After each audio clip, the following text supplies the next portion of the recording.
आप सभी को जय मसीह की। प्रभु आप सभी को बहुत आशीष दे। मेरे भाई और बहनों, ये बहुत ज़रूरी सूचना आप सभी को देनी है, क्योंकि ये एक ऐसा आत्मा है जो बहुत से मसीह लोगों के जीवन में काम करने की कोशिश कर रहा था। अगर इस बात से अगर आप भी ग्रसित थे तो प्लीज़ सावधानी बरतना। जो करना चाहिए वो बातें आपको बताई जाएंगी। सबसे पहली बात ये जानना है कि वो कौन सा आत्मा काम करने की कोशिश कर रहा था। वो दुष्ट आत्मा, वो दुष्ट की शक्ति किस प्रकार से काम करने की कोशिश कर रही थी। क्योंकि देखो, अभी कुछ टाइम पहले कुछ दर्शन दिया गया था। मतलब मेरी वाइफ को एक दर्शन दिया था प्रभु की आत्मा ने सोने को लेकर। बहुत सारी चीज़ें मैं आपको शॉर्ट में बताना चाहूँगा कि वो किस प्रकार का दुष्ट आत्मा काम करने की कोशिश कर रहा था। खासकर विश्वासियों, प्रेयर वॉरियर्स और प्रार्थना के योद्धा, और जो मतलब अच्छे और मजबूत विश्वासी हैं, जो घर की जड़ हैं, जो वचन की जड़ को अच्छे से समझते हैं और जो घर की जड़ बने हुए हैं, उन लोगों को वो दुष्ट आत्मा गिराना चाहता था। सबसे पहली बात किसमें, कि वो नींद दिला रहा है। वो नींद दिलाता है जब भी कोई विश्वासी प्रार्थना करता है, आराधना करता है। ध्यान से समझना, इन बातों को आपको पकड़ना है। अगर अभी नहीं तो कभी नहीं। शैतान फाड़ खाड़ने के लिए घूम रहा है, और जब प्रार्थना नहीं हो रही है तो उसके कितने बड़े नुकसान उठा रहे थे लोग, क्योंकि इस बात की गवाही अभी हमारे पास है। अभी थोड़ी देर पहले भी इस चीज़ को मैंने नोटिस किया, और बहुत से लोगों ने बहुत कुछ खो भी दिया। यहाँ तक कि मतलब अभी आपको बताया जाएगा। देखो, सबसे पहली बात है वो कि दुष्ट आत्मा वो नींद दिला रहा है, सोने दे रहा है बार बार। मतलब नींद का गंदा आत्मा ऐसे काम कर रहा था कि बार बार सुला रहा है। अगर आप प्रार्थना कर रहे हो तो सुला रहा था, आराधना कर रहे हो तो सुला रहा है, वचन को सुन रहे हैं तो नींद आ रही है, वचन पढ़ते पढ़ते नींद आ रही है। मतलब बाइबल तो ऐसे लगता है कि नींद की गोली। समझने की कोशिश करना, प्रभु का आत्मा बात करेगा आपसे। अगर आपको भी लगता है कि यदि आपके साथ ऐसा हो रहा है तो उसके लिए आपको फायर प्रेयर करने की ज़रूरत है, स्ट्रांगली प्रेयर करने की ज़रूरत है। अगर अभी आपने इन चीज़ों को नहीं पकड़ा तो ये आगे चलकर पूरे प्रार्थना के जीवन को खोखला कर देंगी। और दूसरा, फिर तो वही वाली बात है, चूना फ्री कवरें। चूना फ्री कपड़े मतलब जो बाहर से तो अच्छी दिखती हैं, इंसान अच्छे से तो बाहर से लीपा पोती कर लेता है, बहुत अच्छा दिखता है, सूट वूट पहन के अच्छे से ड्रेसिंग सेंस कर लेता है, लड़का हो चाहे लड़की हो। लेकिन उसके अंदर क्या है, अंदर कितना खोखलापन है, कितना प्रार्थना का जीवन है या नहीं है, कि प्रार्थना का सामर्थ्य काम करता है या नहीं करता, या फिर अपने अंदर ही अंधविश्वास को लेकर बैठे। बहुत सारी चीज़ें ऐसी हैं, क्योंकि कई बार ऐसा होता है कि जब इंसान प्रार्थना रूपी कमज़ोर पड़ जाता है ना, तो वो धीरे धीरे करके वचनों में, आत्मा में, सामर्थ्य में और भी दूसरे भले काम करने में, सुसमाचार सुनाने में, दूसरे को उत्तर देने में, चुनाव करने में, डिसीजन मेकिंग में, या कुछ बातों को सहने में, या किसी को सिखाने में, समझने में, हर बात में वो कमज़ोर होता जाता है। अगर आपको ऐसी कमजोरी महसूस हो रही तो ध्यान रखना, कहीं शैतान ने आपकी उस कमजोर कड़ी पर अटैक तो नहीं किया है जिसमें आपको नींद आती है। अगर आपको नींद आ रही है तो प्लीज इस बात के लिए आपको सावधानी बरतना जरूरी है। ये दुष्ट आत्मा काम कर रहा था, क्योंकि शैतान नहीं चाहता कि आपका मुंह खुले। और इसी के साथ साथ आपको पूरी अपनी तरफ से ये कोशिश करनी है, आपको अपनी बुद्धि और आत्मा दोनों से काम लेना है। जब भी आप प्रार्थना या आराधना या वर्शिप करने बैठते हो, या फिर आप वचन पढ़ने बैठते हो, तो अपने साथ एक पानी की बोतल रखें या एक गिलास पानी का रखें। लेकिन गिलास को भी पानी का गिलास रखने के साथ साथ आपको सावधानी बरतनी है कि कहीं शैतान पानी का गिलास को गिरा ना दे, या कोई भी ऐसी गड़बड़ी ना होने पाए। क्योंकि शैतान कई बार ऐसी गड़बड़ी को उत्पन्न करता था जिसको हम सोचते हैं ये हमारे भले के, लेकिन उसी को बुराई में कन्वर्ट कर दिया करता था।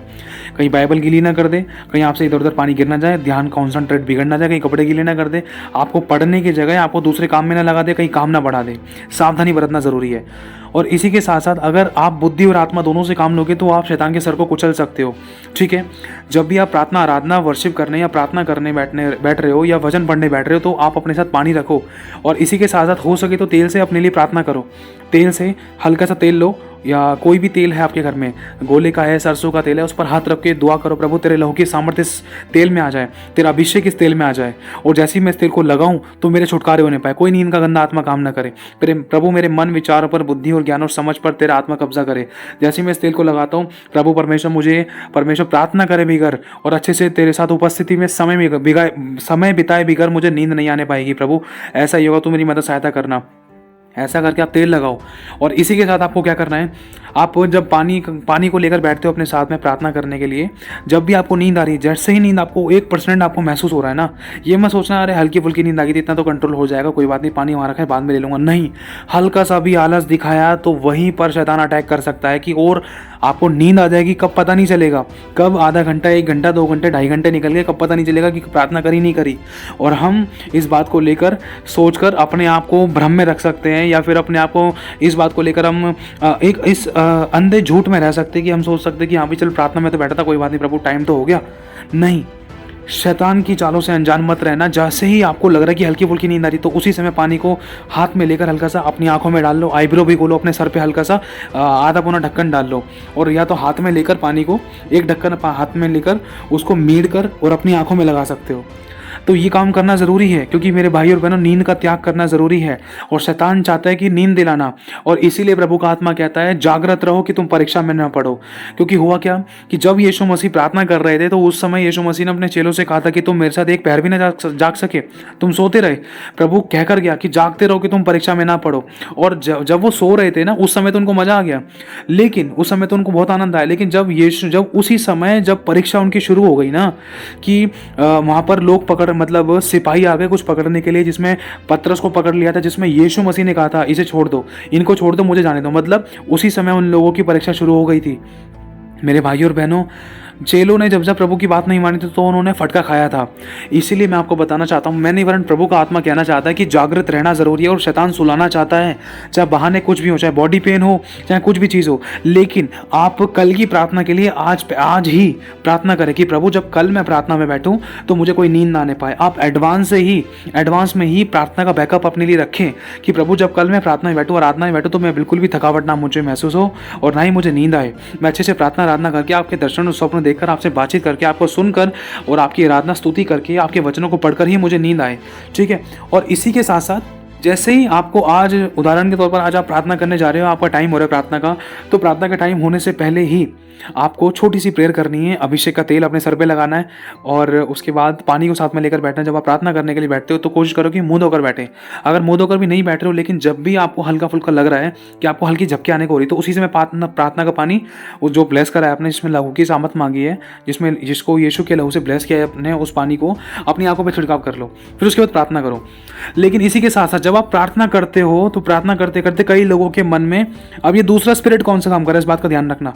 ये दूसरा स्पिरिट वो काम कर रहा है जिसमें इंसान ये सोचता है कि लोग क्या कहेंगे। शैतान नहीं चाहता कि आप दूसरों के लिए प्रार्थना करो। शैतान नहीं चाहता कि आप दूसरों के लिए भविष्यवाणी करो, दूसरों के लिए चंगाई खोलो, आशीष खोलो, बरकत खोलो, छुटकारा खोलो। क्यों? क्योंकि शैतान जानता है अगर आप दूसरों के लिए खोलोगे तो परमेश्वर आपके लिए खोलेगा, क्योंकि जो इंसान बोएगा वो काटेगा। और यही चीज़ को लेकर शैतान इंसान को ऐसा भरमा देता है, ऐसा भटका देता है कि वो दूसरों के लिए मुंह खोल ही नहीं पाता है, दूसरों के डर से, या तो प्रार्थना अच्छे से नहीं आने की वजह से, या तो कुछ ना कुछ शब्दों की वजह से, या कुछ ना कुछ ऐसी बातों की वजह से अपने आप को इंसान डिमोटिवेट कर लेता है कि मुझे प्रार्थना करने नहीं आती, मुझे शब्द नहीं आते, वो भाई वो बहन इतनी अच्छी प्रार्थना करते, मुझे तो आता नहीं है। अपने आप को इतना कमज़ोर कर लेते हैं। ये शैतान का आत्मा ऐसे इतना डिमोटिवेट कर देता है कि इंसान अपने लिए भी प्रार्थना करने के योग्य नहीं होता और नहीं बन पाता। जो हल्का फुल्का उठने को होता है वो भी ख़त्म कर लेता है। वो जो स्टैमिना थोड़ा बनता है प्रार्थना करने का, धीरे धीरे करके वो भी खत्म होने लग जाता है, वो भी कम होने लग जाता है। क्यों? क्योंकि दूसरों के लिए प्रार्थना करने के लिए हमने मुंह ही नहीं खोला। आज मेरे भाई और बहन, एक आपको बहुत गहरी बात बताना चाहता हूँ। प्रभु की आत्मा ने इसको भी थोड़ी देर पहले ही सिखाया। ये सच्चाई है। आज एक मसीह विश्वासी अपनी आशीषों में, छुटकारों में, अपनी तरक्की को क्यों नहीं देख पा रहा था? इसका एक बहुत बड़ा कारण यह है कि हम दूसरों के लिए मुंह नहीं खोलते हैं। दूसरों के लिए हमें मुंह खोलकर प्रार्थना करना जरूरी है, क्योंकि लिखा है कि जैसा तू बोलेगा वैसा हो जाएगा। आप पूरी पवित्र शास्त्र उठाकर देख लो कि जब जब प्रभु के लोगों ने बोले हैं, जो जो शब्द बोले हैं वो पूरे हुए हैं। जब जब यीशु मसीह ने बोला है तो वो पूरा हुआ है। और अगर हम यीशु मसीह के बारे में बात करें तो प्रभु यीशु मसीह ने भी जो जो बोला है वो पूरा हुआ है। और इस बात से शैतान को जलन थी। क्यों? क्योंकि परमेश्वर ने जो वचन दे रखा है यशायाह भविष्यद्वक्ता की पुस्तक में कि जैसा तू बोलेगा वैसा हो जाएगा, वैसा मैं क्रिएट करके दूंगा, मैं तुझे बना कर दूंगा, तू बोल तो सही, तो अपने मुंह को खोल, मैं तेरे मुंह को अपने वचन से भर दूंगा। लेकिन आज इंसान मुंह नहीं खोल रहा है। क्यों? क्योंकि शैतान ने उनके जबड़ों को दबा रखा है, जोर से दबा रखा है। हम दान दसवां ऐसा दे रहे हैं, ऑफरिंग दे रहे हैं, टाइट दे रहे हैं, चर्चेज जा रहे हैं, और इसी के साथ साथ हम कलीसिया में मतलब सारे प्रकार की सेवा करते हैं, लेकिन दूसरों के लिए मुंह नहीं खोल रहा है और मन में कड़वाहटें भरी हुई हैं। और जब तक मुंह नहीं खुलेगा तो अभिषेक नहीं आएगा। अगर अभिषेक नहीं आएगा तो छुटकारा नहीं हो सकता, ना तो अपना ना तो सामने वाले का। और जब तक अभिषेक नहीं है तो छुटकारा नहीं हो सकता। अभिषेक नहीं है तो आशीष नहीं आ सकती। अभिषेक नहीं है तो बंधन नहीं टूट सकते। अभिषेक नहीं है तो चंगाई नहीं मिल सकती, बरकत नहीं आ सकती। अभिषेक नहीं है तो प्रार्थना का जीवन नहीं बन सकता। अगर अभिषेक नहीं है तो प्रार्थना करने भी नहीं आ सकता। अगर अभिषेक नहीं है तो प्रचार नहीं कर सकते। अगर अभिषेक नहीं है ना तो दर्शन रेवलेशंस नहीं मिल सकते हैं। अगर अभिषेक नहीं है तो किसी की जिंदगी नहीं बदल सकती। ये सच्चाई है। और शैतान बिल्कुल नहीं चाहता, जब हम अपने आप को संसार से सेपरेट करते हैं, अलग करते हैं और जब प्रभु के साथ संगति करते हैं, तो इसका मतलब हम अपना क्रूस उठा रहे हैं। हमारे दोस्त पार्टी मना रहे हैं, एंजॉयमेंट कर रहे हैं, बर्थडे पार्टीज में घूम रहे हैं, शादी पार्टी में घूम रहे हैं, लेकिन उस समय हम लोग उनके साथ ना रहकर वरन उस समय हम प्रार्थना में बैठ रहे हैं, चाहे अपनी रातें काली कर रहे हैं, प्रभु के साथ बैठकर प्रार्थना कर रहे हैं, चाहे हम किसी भी तरीके से प्रभु के साथ संगति कर रहे हैं, लेकिन वो भी एक तरीके से क्रूस उठाना है, अपने शारीरिक अभिलाषाओं को मारना है। जब जब हम अपने लिए मरते हैं, तब तक हमें अभिषेक मिलता है और उस अभिषेक को शैतान नहीं पाने देता। ये सच्चाई है, क्योंकि शैतान जानता है अगर इसको अभिषेक मिल गया तो मैं इसके पास नहीं भटक सकता। शैतान जानता है अगर इसको अभिषेक मिल गया तो उसको चंगाई मिलेगी, छुटकारा मिलेगा, आशीष मिलेगी, बरकत मिलेगी, इसका पति बदलेगा, इसके अंदर से जो अभिषेक बहेगा, जब ये बोलेगी, जब ये प्रार्थना करेगी तो वो शब्द पूरे होंगे। लेकिन शैतान या तो एक प्रार्थना वाले व्यक्ति को ऐसे गड़बड़ा देता है कि उसके मुंह से गलत शब्द निकले, प्रार्थना करने के बाद जब वो उठता है ऐसी परिस्थिति को क्रिएट करता है कि उसके मुंह से गलत शब्द निकले, या तो फिर कुछ वो ऐसा करता है कि वो प्रार्थना ही ना कर पाए, या तो फिर कुछ ऐसा मन में भ्रम या ऐसी बातें, ऐसे डिमोटिवेशन वाली बातें डालता है कि इंसान के मन में ऐसी ऐसी बातें आती है, एक विश्वासी के मन में, एक प्रार्थना के योद्धा के मन में ऐसी ऐसी बातें आती है कि वो क्या कहेगा, मेरे को प्रार्थना ऐसी आती है, वैसी आती है, सो मुंह सो बातें, कुछ ना कुछ वो पैतरे अपनाता है। वो शैतान है, समझो। लिखा है शत्रु को अपने से कमजोर मत समझो। शत्रु कौन है? हमारा शैतान, कोई मनुष्य नहीं है। लेकिन शैतान इस बात को जानता है कि जैसे तू बोलेगा वैसा हो जाएगा, और यीशु मसीह ने जो जो बोला वो हुआ, और यीशु मसीह के शब्द हमेशा नपे तुले रहे। अगर आप किसी के लिए प्रार्थना कर रहे हो, उदाहरण के तौर पर समझना, क्योंकि इंसान जो बोता है वो काटेगा भी, लेकिन शैतान नहीं चाहता कि आप अच्छा बो कि अच्छा काटो। शैतान नहीं चाहता, शैतान ये चाहता ही नहीं कि आप कुछ अच्छा बो। शैतान तो ये चाहता है आप हमेशा बुरा बोते रहो। और एक बहुत ज़रूरी बात आपको बतानी, शैतान है ना, एक विश्वासी का मुंह पकड़ता है, क्योंकि शैतान जानता है कि देख जैसा ये बोलेगी, जैसा ये बोलेगा वैसा हो जाएगा, क्योंकि परमेश्वर कर देगा। लेकिन शैतान नहीं चाहता कि आप कुछ अच्छा बोलो या कुछ अच्छा बोलने की कोशिश करो। शैतान हमेशा गलत बोलने के लिए कहता है, गलत बोलने के लिए आग्रह करता है। तो अब वो शैतान क्या चाहता है कि हमारे मुंह से गाली गलौज निकले, झूठ की बातें, चुगली निंदा की बातें, दोष लगाने वाली बातें, गाली गलौज की बातें, व्यर्थ की और निकम्मी व्यर्थ और हंसी टट्टे वाली बात निकले। शैतान नहीं चाहता, लेकिन खुदा चाहता है कि सिर्फ हमारे मुंह से आशीष और उन्नति की और भलाई की बातें निकले, और प्रेम की और नम्रता, दीनता की बातें निकले, वरन दूसरों के लिए हम प्रार्थना के लिए अपने मुंह को खोलें। लेकिन शैतान इस बात से बिल्कुल नफरत करता है, घृणा करता है। समझना, शैतान एक विश्वासी के मन में किस प्रकार के कड़वे बीज बोता है कि उसको प्रार्थना में गिराना है, फिर उसकी बिल्कुल उसकी प्रार्थना की जो वेदी है ना बिल्कुल तोड़ देना है, उसकी बिल्कुल आत्मिकता को बिल्कुल खलास करना है, बिल्कुल हमेशा के लिए खत्म कर देना, कि वो उठना भी चाहे ना प्रार्थना आराधना में या विश्वास में तो भी ना उठ पाए। इतना गिल्टी कॉन्शियस में आ जाए, अपने आप को इतना बुरा बना ले कि भाई हाय मैं पापी, हाय ये पापी, हाय वो पापी, मतलब सो मुँह सो बातें, हाय मैंने ये कर दिया, हाय मैंने वो कर दिया, हाय मैंने ये कर दिया, मैं तो इतना बड़ा पापी, खुदा भी मुझे माफ़ नहीं कर सकता। ऐसी ऐसी बातें शैतान मन में डालता है कि एक अच्छा भला विश्वासी खुदा से दूर हो जाता है। क्यों? क्योंकि प्रार्थना का जीवन नहीं है। और जब प्रार्थना करने का मौका मिला तब उस बात को समझ नहीं पाए। जब प्रार्थना करने का मौका खुदा ने दिया तब सीख नहीं पाए। जब खुदा के लोगों के जनों के बीच में रहने का पूरा प्रभु ने मौका दिया तो उन बातों को सुना तो समझा तो, लेकिन करा नहीं। करना ज़रूरी है, लेकिन समझना कि शैतान किस किस प्रकार की बातें एक विश्वासी के, एक प्रार्थना के योद्धा के मन में डालता है कि उसका प्रार्थना का जीवन खत्म हो जाए या खराब हो जाए या वो गिर जाए। सबसे पहली बात, गिल्टी कॉन्शियस, कि तू पापी है, पापी है, पापी है, तूने बहुत बड़ा पाप कर दिया, प्रभु तेरी प्रार्थना नहीं सुनेगा। पहला, हालांकि हाँ हम जानते हैं कि हमने पाप किया है, लेकिन लिखा है जब हम अपने अपराधों को मान लेते हैं, छोड़ भी देते तो हम पर दया की जाएगी, प्रभु में क्षमा करता है और हमारी प्रार्थना को सुनता है जब हम क्षमा मांग लेंगे। ठीक है, पहला शैतान ये कड़वी बात मन में डालता है कि हम पापी हैं। दूसरा, एक विश्वासी योद्धा के मन में क्या डालता है कि मेरे को प्रार्थना करने नहीं आती। ठीक है।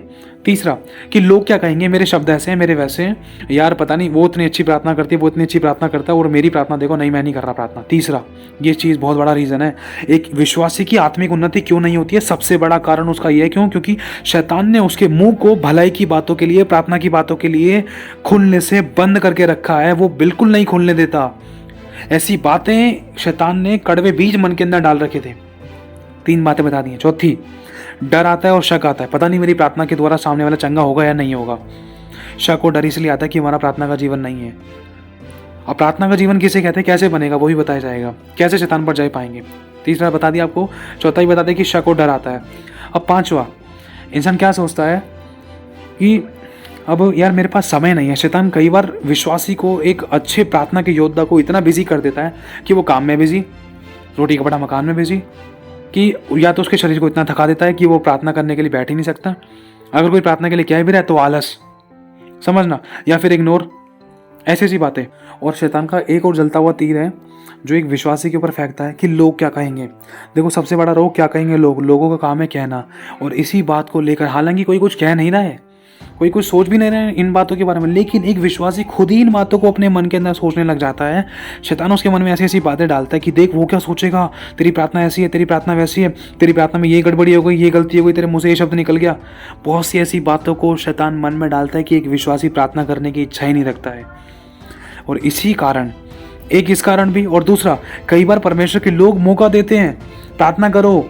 परमेश्वर के लोग मौका देते हैं, ग्रुप में मौका देते हैं, चर्चेस में मौका देते हैं कि मुंह खोलो, आराधना के लिए मौका देते हैं, वचन प्रचार करने के लिए मौका मिलता है, लेकिन कभी शर्माना, या फिर लोग क्या कहेंगे, कहीं गड़बड़ी हो गई तो। अरे हम कोई परफेक्ट नहीं है, हम पूरे संसार में कोई भी परफेक्ट नहीं है मसीह के सिवाय। कोई भी व्यक्ति ऐसा नहीं जिससे गलती ना हुई हो। सोचो, प्रेरित लोग भी सो गए थे, उनसे भी प्रार्थना नहीं हुई थी। और यहाँ तक कि यीशु मसीह के पास लोग आए कि प्रभु मैं सिखा कि हम प्रार्थना कैसे करें। कोई भी परफेक्ट नहीं है। एक छोटा सा बच्चा जब प्रार्थना करता है तो क्या उसको किसी ने सिखाया कि तू ऐसे प्रार्थना कर? सोचो, हमने ऐसी गवाहियाँ सुनी है कि छोटे से बच्चे ने एक व्हील चेयर पर बैठी हुई लड़की को, लेडीज़ को, हैवी लेडीज़ थी, उसको ठीक कर दिया। उसे सिर्फ ये बोला, पूछा उससे कि क्या तुम चंगी होना चाहती हो? तो उस लेडीज़ ने कहा यस, मैं चंगी होना चाहती हूँ। इंग्लिश में बोला था। तो ये कोई फॉरेन कंट्री की गवाही है। एक्चुअली ये वीडियो देखा था मैंने। तो हुआ कि उस लड़की ने बोला, मैं चाहती हूँ इसी समय खड़े हो जाओ और उठो और चलो फिरो, इन जीसस नेम। उस लड़की ने सिर्फ ये छोटी सी शब्द बोले, इसी समय उठो, खड़े हो जाओ और चलो फिरो। उसने कोई लंबी लंबी बड़ी बड़े शब्दों की, बड़ी सामर्थ्य, खतरनाक धो धो करके प्रार्थना नहीं करी। उसने एग्जैक्ट वही बोला जिसकी ज़रूरत थी उस लेडीज़ को। ये होती है प्रार्थना। यीशु मसीह को लाजर मरा हुआ दिखाई दे रहा था, तो यीशु मसीह ने ये नहीं बोला कि प्रभु इन लोगों को रोटी दे, इन लोगों को कपड़ा दे, इनकी बंदबुद्धि खोल, इनकी आंखें खुल जाए। नहीं, यीशु मसीह ने इधर उधर की प्रार्थना नहीं करी। यीशु मसीह ने सिर्फ एग्जैक्ट वही प्रार्थना करी जिसको जरूरत थी। यीशु मसीह ने तुरंत लाजर को कहा, क्या कहा? सोचो क्या कहा होगा। क्या यीशु मसीह ने लाजर को ये कहा कि तेरी चोट ठीक हो जाए, कि तेरी परेशानी दूर हो जाए, कि तेरी समस्या ठीक हो जाए, कि तेरी मुंह की पट्टी खुल जाए, कि कब्र पे से पत्थर हट जाए? नहीं, यीशु मसीह ने एक बात बोली, क्या? लाजर बाहर आ। अगर यीशु मसीह को एक अंधा दिखाई दिया तो यीशु मसीह ने क्या कहा? मैं चाहता हूँ कि तू देखने लग। यीशु मसीह ने ये नहीं कहा कि तेरा कोट ठीक हो जाए, तेरे घुटने सही हो जाएं, तेरे कपड़े सही हो जाएं, तब तू देखने लगेगा। नहीं, यीशु मसीह ने टू द पॉइंट वही वाली बात बोली जिसकी जरूरत थी। आज हमें इतनी बुद्धि, ज्ञान, समझ खुदा की आत्मा ने दी है कि हमें पता है, हम रोटी खाने वाले व्यक्ति हैं। आप और मैं रोटी खाते हैं मेरे भाई और बहनों। हमें कोई लंबी लंबी बड़ी बड़ी चौड़ी प्रार्थना करने की जरूरत नहीं है। खुदावंद ने पहले ही मत्ती में हमें बता दिया है कि हम मनुष्य को दिखाने के लिए बड़ी बड़ी प्रार्थनाएं ना करें।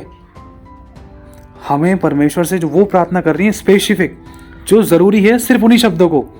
इतना तो हम कर सकते हैं। जैसे उदाहरण के तौर पर किसी ने मेरे पास प्रेयर रिक्वेस्ट भेजा, किसी के हाथ पैर में दर्द हो रहा था, तो मैं सिर्फ ये प्रार्थना कर सकता हूँ कि यीशु मसीह अपने आप को और तेरे उस बच्चे को जिसने मेरे को प्रेयर रिक्वेस्ट सेंड किया है, तेरे लहू में ढांपता हूँ। प्रभु, इसका पैर का दर्द इसी समय ठीक हो जाए, इसके पाप क्षमा कर दिए जाए, तेरे नाम से ये चंगा हो जाए, क्योंकि तूने कोड़े खा लिए, चंगा हो चुका है। तेरा धन्यवाद। यीशु मसीह के नाम से इस प्रार्थना को मांगते हैं, आमीन। That's it.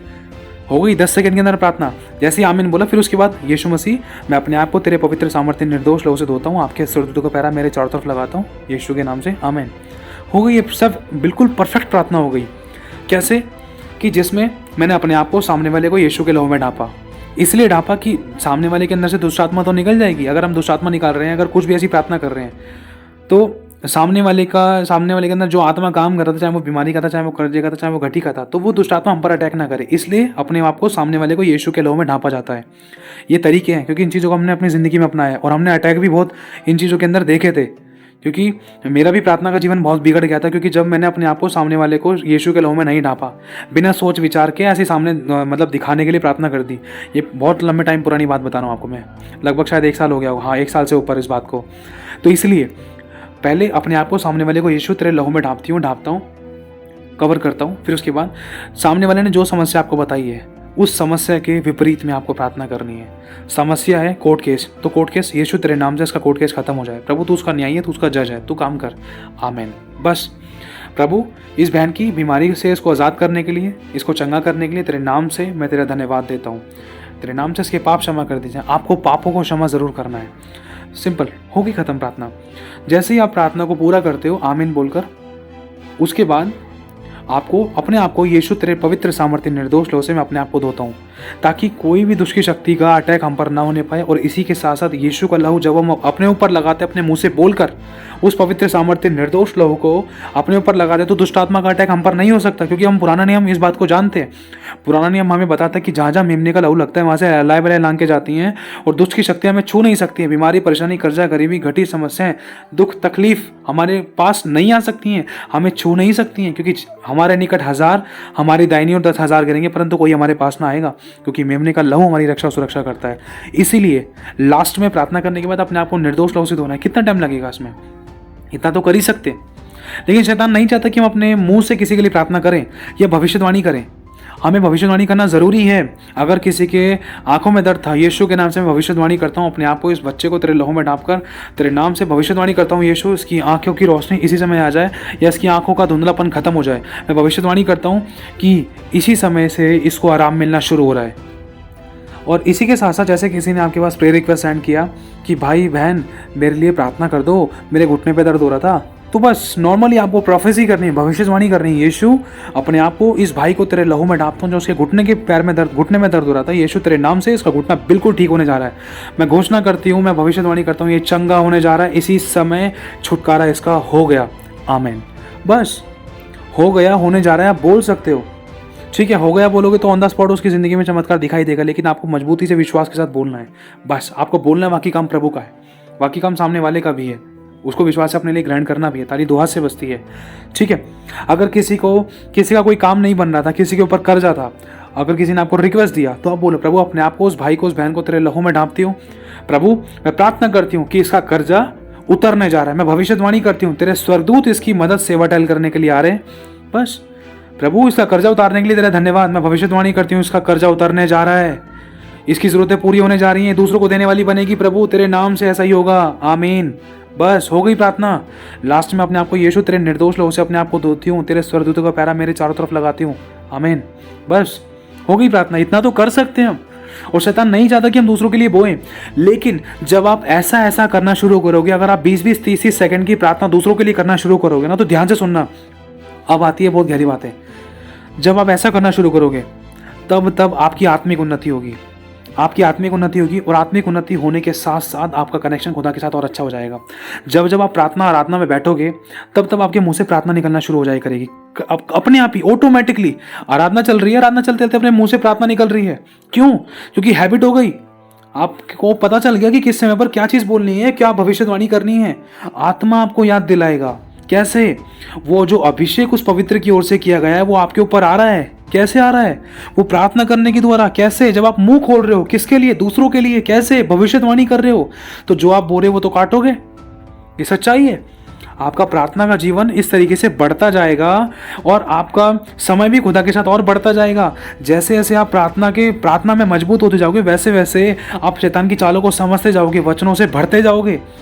जैसे जैसे आप प्रार्थना में बढ़ते जाओगे, जैसे जैसे आप अपने मुंह से दूसरों के लिए प्रार्थना करोगे, अंगीकार करोगे, भविष्यवाणियां करोगे, तो वैसे वैसे आपकी भी उन्नति होगी, क्योंकि आपकी खेती खुदा सींचेगा।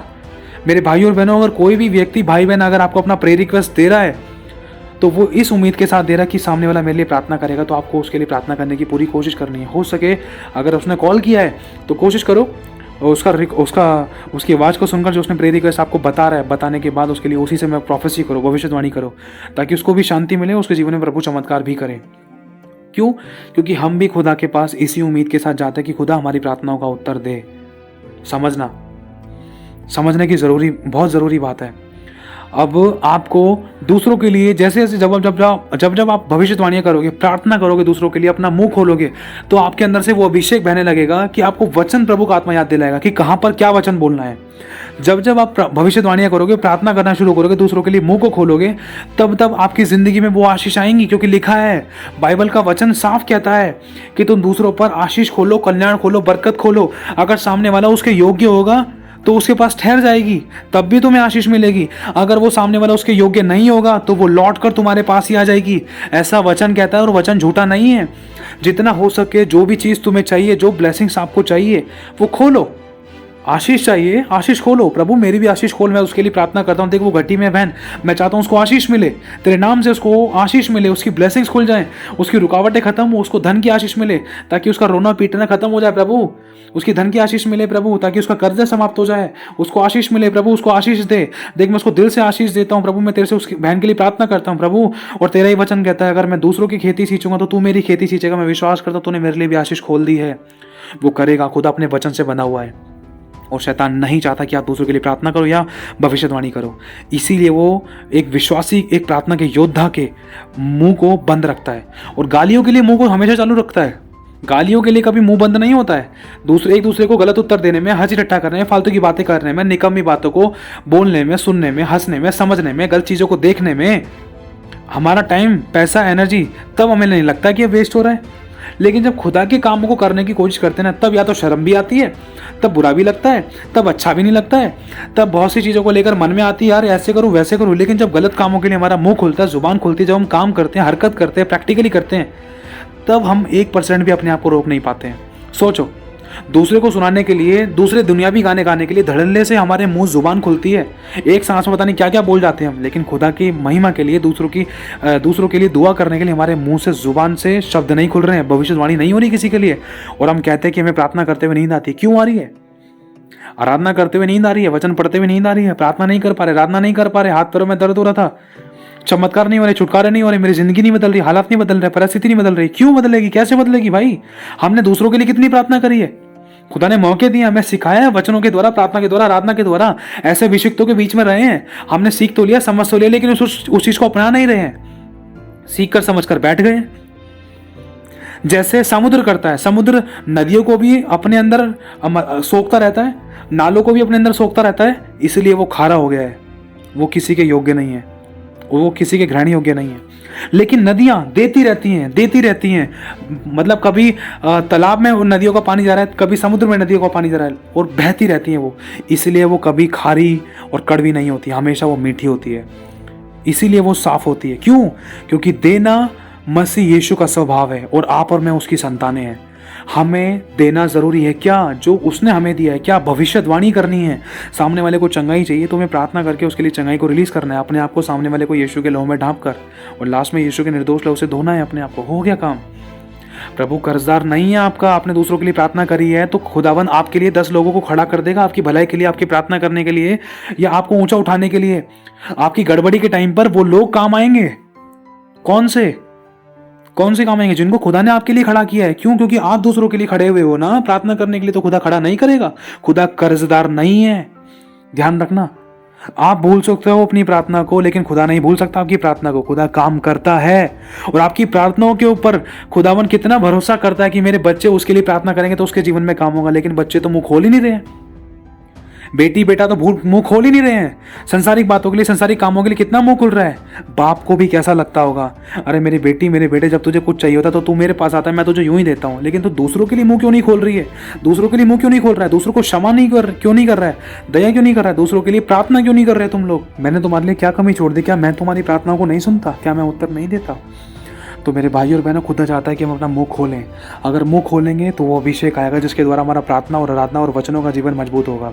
अगर हम मुंह खोलेंगे, दूसरों के लिए भविष्यवाणी करेंगे, तो खुदा हमारे लिए और लोगों को खड़ा करेगा कि वो हमारे लिए प्रार्थना करें, ताकि हम और अच्छे तरीके से बढ़ पाएँ, ताकि हमारे जीवन की भी रुकावटें खुदा की आत्मा के द्वारा हटाई जाएँ, भविष्यवाणी की तरह हटाई जाए। क्यों? क्योंकि हम भी दूसरों के लिए भविष्यवाणी कर रहे हैं, तो खुदा हमारे लिए दूसरे लोगों के मन में डाल देगा कि वो हमारे लिए भविष्यवाणी करें, ताकि हमारे जीवन की रुकावटें खत्म हो और हम बढ़ते चले जाएं। क्यों? क्योंकि हमने अगर अच्छा बोया है तो हम अच्छा काटेंगे भी। हम उन चीज़ों में फंसे नहीं रह सकते, अगर अभी नहीं तो कभी नहीं। दिल से पश्चाताप करके, क्षमा मांगकर, क्षमा करके दूसरों के लिए मुंह खोलना जरूरी है, प्रार्थना करना जरूरी है। दिल से दूसरों के लिए प्रार्थना करो और विश्वास से घोषणाएं करो, भविष्यवाणियां करो, अपने घर में करो, माता पिता के लिए करो, बच्चों के लिए करो, फैमिली मेंबर्स के लिए करो, रिलेटिव रिलेशंस के लिए करो, अपने अगुओं के लिए करो। जहाँ कहीं से भी आप सुन रहे हो इस रिकॉर्डिंग को, इस वचन को सुन रहे हो, इस वीडियो को अभी आप देख रहे हो, तो प्लीज़ जहाँ कहीं भी प्रभु ने आपको रखा है उन लोगों के लिए अपना मुंह खोलो, क्योंकि खुदा ने आपके ऊपर भरोसा रखा है कि मेरा बेटा, मेरी बेटी, जिसको मैंने सब कुछ दिया, इसकी ज़िंदगी बचाई है, दूसरों के लिए भी आशीष और उद्धार का कारण बनेगी। ये दूसरों के लिए भी प्रार्थना बोएगी, ये दूसरों के लिए भी भविष्यवाणी बोएगा, ये दूसरों के लिए आंसू बहाएगा, क्योंकि मैंने दूसरों के लिए आंसू बहाया और ये मेरी संतान है और इसके अंदर मेरे गुण दिखाई देंगे। लेकिन खुदा को बिल्कुल शर्मिंदगी महसूस ना होने पाए मेरे भाइयों और बहनों हमें देखकर।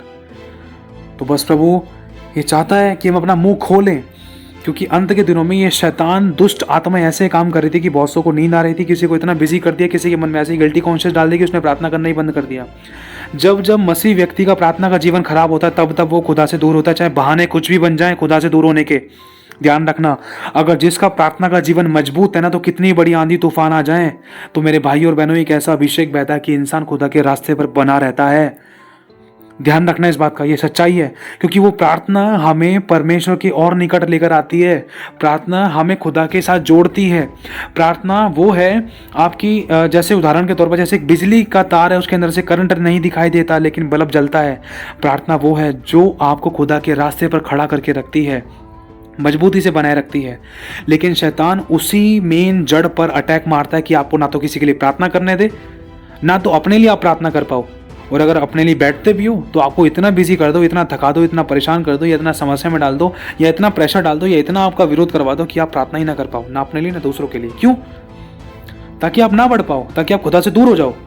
लेकिन अगर ये सारी समस्या आपकी जिंदगी में है, अगर आपको लग रहा है, तो आप इसी समय से दूसरों के लिए भविष्यवाणी करना, प्रार्थना करना शुरू करें। जो समस्या आपको अपनी जिंदगी में दिखाई दे रही है उन्हीं बातों के लिए दूसरों के लिए प्रार्थना करना शुरू करें। प्रभु, जो भाई बहन ऐसी समस्या में, जिनके हस्बैंड ऐसे हैं, जिनकी वाइफ्स ऐसी, जिनके बच्चे ऐसे हैं, उनकी जिंदगी बदले, हालात बदले, परिस्थितियां बदले, वो वचनों में बढ़े, प्रकाशनों में बढ़े, आत्मा में बढ़े, सामर्थ में बढ़े, एक मन एक आत्मा हो, कोर्ट केसेस खत्म हो। अपने आप को लहू में ढापकर, सामने वालों को लहू में ढापकर, जिस किसी के लिए प्रार्थना कर रहे हो, विश्वास से प्रार्थना करना शुरू करो। प्रभु काम करेगा। मेरे भाई और बहनों, हमें अपना मुंह खोलना जरूरी है, और जब जब आप प्रार्थना करोगे तब तब एक अभिषेक आपके अंदर उतरेगा। उस अभिषेक के कारण बंधन टूटेंगे, जूहे टूट जाएंगे, कंधे पर से बोझ उतार दिया जाएगा, और इसी के साथ साथ आपका वचनों और प्रार्थना में आपका आत्मिक उन्नति होती जाएगी। आपको पता नहीं चलेगा, आपने जो वचन पढ़े भी नहीं है ना, वो वचन भी प्रभु का आत्मा आपको याद दिलाएगा कि कहाँ पर क्या वचन से आपको किस शैतान को कैसे गिराना है, किस बीमारी की दुष्ट आत्मा को आपको किस वचन से गिराना है, किस कर्जे की दुष्ट आत्मा को आपको किस वचन से गिराना है। आपको आत्मा याद दिलाएगा। कैसे? जब आप प्रार्थना में प्रभु के साथ अच्छा आपका प्रार्थना का जीवन है तो वो अभिषेक बहेगा, और लिखा है वो अभिषेक उस पवित्र की ओर से जो किया गया है, और तुझे किसी का प्रयोजन नहीं है कि कोई तुझे सिखाए, वरन वो अभिषेक उस पवित्र की ओर से किया गया है। वो अभिषेक स्वयं तुझे ही सिखाता है, वो अभिषेक स्वयं ही तुझे सिखाता है, और तुझे किसी पर इतना भरोसा रखने की जरूरत नहीं है किसी मनुष्य पर कि कोई तुझे सिखाए तब तू काम करे। नहीं, चेलों को किसने सिखाया? उस अभिषेक ने, उस पवित्र आत्मा की सामर्थ और अभिषेक ने, क्योंकि उन्होंने दूसरों के लिए अपना मुंह खोला, उन्होंने अपना क्रूस उठाया। इसीलिए वो अभिषेक परमेश्वर का जो उस पवित्र की ओर से किया गया है, आप प्रार्थना कर सकते हो, आपके अंदर वो है, उसको समझो।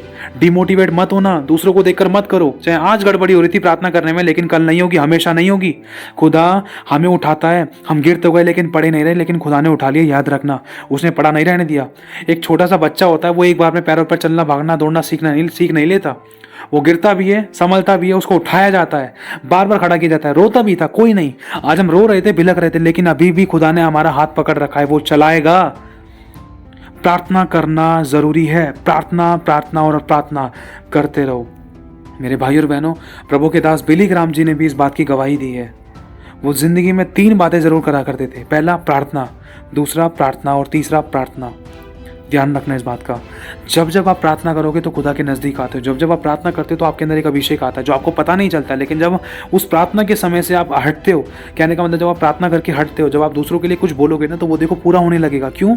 क्योंकि जो परमेश्वर का अभिषेक है, जो आपने प्रार्थना करी है, प्रार्थना करने के द्वारा वो अभिषेक प्रभु की ओर से आपके अंदर ट्रांसफर हुआ है, वो सामर्थ, वो ताकत आपके अंदर ट्रांसफर हुई है, और उसी ताकत और सामर्थ के अंदर जब आप भले ही शब्द बोलोगे तो वो पूरे होंगे। लेकिन शैतान इस बात को जानता है कि वो आपके मुंह से भले नहीं वरन बुरे शब्द बुलवाना चाहता है, ताकि जो अभिषेक और सामर्थ आपने प्रार्थना के द्वारा पाया है वो खो दो। लेकिन आपको सावधानी बरतनी है। इसीलिए अपने आप को कमजोर मत समझना, खुदा मनों को जांचता है। अपने शब्दों को खोलना शुरू करो, मुंह खोलना शुरू करो। चाहे 2 शब्द बोल रहे हो, प्रार्थना करना शुरू करो। शुरुआत करना जरूरी है, आज नहीं तो कल करना जरूरी है मेरे भाई और बहनों। इसलिए कल किसने देखा जब पल का नहीं पता। अभी से शुरुआत करो, दूसरों के लिए प्रार्थना करना शुरू करो, मुंह खोलो।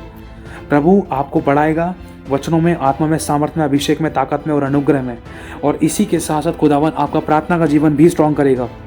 और आपको उठाएगा, होने वाली बातें प्रकट करेगा। प्रार्थना के द्वारा जब आप खुदा के साथ कनेक्ट होगे तो वरदान पा सकते हो, पवित्र आत्मा का दान पा सकते हो, पवित्र आत्मा की सामर्थ के द्वारा परिपूर्ण हो सकते हो, वो सब कुछ पा सकते हो जो कभी आपने ज़िंदगी में सोचा नहीं। ऐसी गवाहियाँ आज भी मौजूद हैं, ये सच्चाई है। लेकिन याद रखना, प्रार्थना बंद तो जीतना बंद।